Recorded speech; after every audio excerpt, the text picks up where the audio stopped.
Un guépard aveugle a entendu la voix de la jeune femme. Surpris par le son, l'animal s'est jeté sur elle.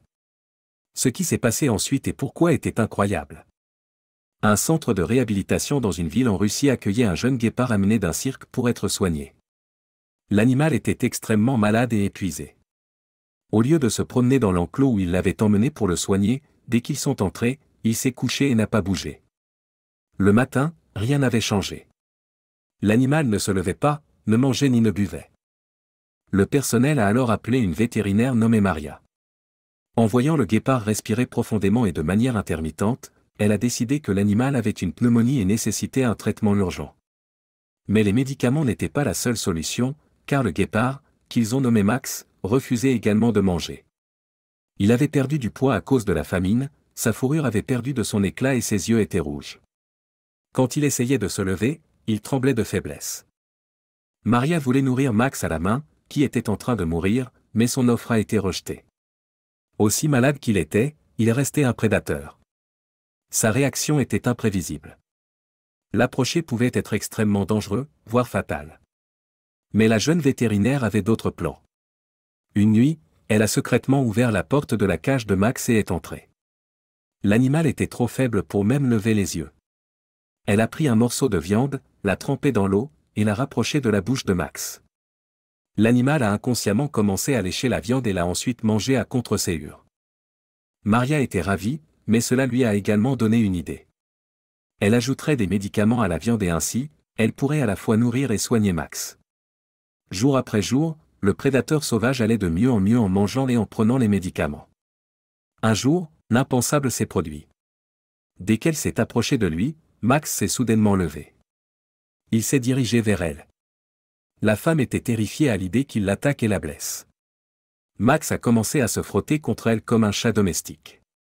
Maria a caressé sa tête, un peu hésitante.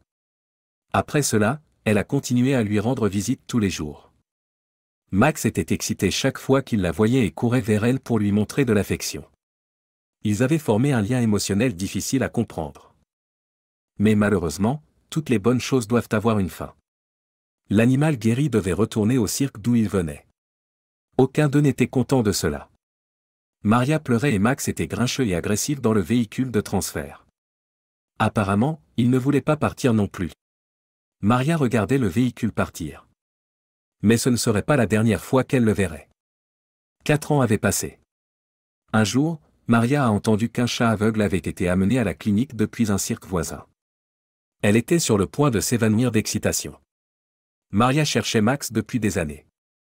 Elle était allée au cirque où il avait été emmené, mais on lui avait dit que le guépard n'était pas là mais avait été transféré dans un autre cirque. Il n'y avait aucun cirque ou zoo où elle n'était pas allée. Mais elle n'a jamais pu le trouver. Elle pensait à lui presque tous les jours depuis le départ du guépard. Quand Maria a pris en charge le traitement et est allée parler au personnel pour obtenir des informations, l'animal a été surpris par le son qu'elle a entendu.